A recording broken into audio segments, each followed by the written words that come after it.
చాలా common question వచ్చేసి నాకు ఫేస్ అయ్యేది ఈ 6+6 అనేది వర్త్ అని అడుగుతున్నారు. ఓకే, సో నేను ఒకవేళ ఈ కాలేజ్ ఫీ అనేది పే చేసి సింగపూర్కి వస్తే నా మనీ అనేది వర్త్, నా టైం అనేది నిజంగానే వర్తబుల్ అని అనేది అడుగుతున్నారు. సో నన్ను అడిగితే ఒక ఫేక్ ఏజెంట్ని నమ్మి మీరు మోసపోవడానికంటే సో ఈ ప్రాసెస్ చాలా బెటర్. ఎందుకంటే ఈ ప్రాసెస్ వచ్చేసి ఫుల్లీ అఫీషియల్. ఓకే, సో మీరు ఏదైతే మనీ ఇన్వెస్ట్ చేస్తారో మీ కెరియర్కి మీకు ఒక ఇంటర్నేషనల్ డిప్లొమా వస్తుంది. మీరు ఏదైతే ఇన్వెస్ట్ చేస్తారో అది ఖచ్చితంగా మీరు సంపాదించుకుంటారు. సో ఎలాగనేది ఈ వీడియోలో అనేది క్లియర్గా ఎక్స్ప్లెయిన్ చేస్తాను చూడండి. ఫర్ ఎగ్జాంపుల్ మీరు 6+6 months study and 6 months internship programme choose చేసుకుని సింగపూర్కి వచ్చారు. సో 6 మంత్స్ స్టడీ అనేది 3 hours per day from Monday to Friday. Remaining అవర్స్లో మీరు పార్ట్ టైంకి వెళ్తారు. ఖచ్చితంగా 98% ఆఫ్ స్టూడెంట్స్ ఖచ్చితంగా పార్ట్ టైంకి వెళ్తారు. సో దాని తర్వాత ఒకవేళ మీ దగ్గర ఆల్రెడీ డిగ్రీ ఉండి మంచి వర్కింగ్ ఎక్స్పీరియన్స్ ఉంది, మీరు మంచి హార్డ్ వర్కర్ అయితే కాలేజ్ మీద డిపెండ్ అవ్వకుండానే మీరు ఒక ఫుల్ టైం జాబ్ అనేది సెక్యూర్ చేసుకుంటారు. సో ఈ 6 మంత్స్ గ్యాప్లో ఒకవేళ మీకు ఏది సెట్ అవ్వకపోతే ఆ వరస్ట్ సినారియోలో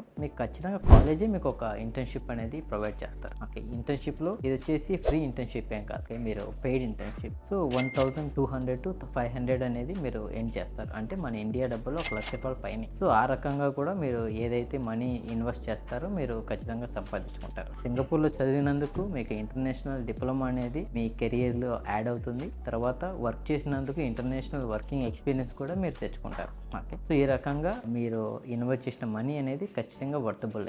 ఓకే, సో చాలా మంది చేసే మిస్టేక్స్ ఏంటంటే ఆన్లైన్లో ఒక ఏజెంట్ని కాంటాక్ట్ అవుతారు. వాడు టీఈపీ పాస్ అంటాడో లేకపోతే డైరెక్ట్గా వర్క్ పర్మిట్ అంటాడో, ఎస్ పాస్ అంటాడో, 5 లక్షలు కట్టమంటారు, కట్టేస్తారు. సింగపూర్కి వచ్చిన తర్వాత 2 నెలలు 3 నెలలు పని చేయించుకుంటారు. తర్వాత నీ దగ్గర పర్టికులర్ స్కిల్స్ లేవు, మేము చెప్పే ఇన్స్ట్రక్షన్స్ నీకు అర్థం కావడం లేదు, ఓకే సో నువ్వు సూట్ అవ్వవు అని ఇండియా పంపించేస్తారు.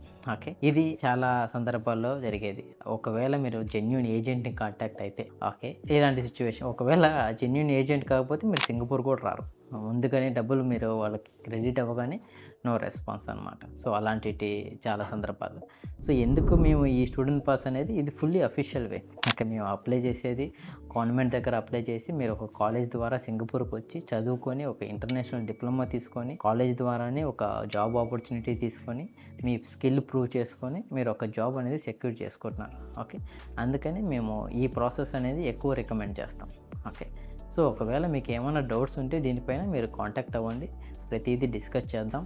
ఓకే, ఇది సూట్ అవుతుందా లేదా అనేది మీరు 1కి 10 సార్లు ఆలోచించుకొని మీరు డిసిషన్ అనేది తీసుకోవచ్చు. Thank you.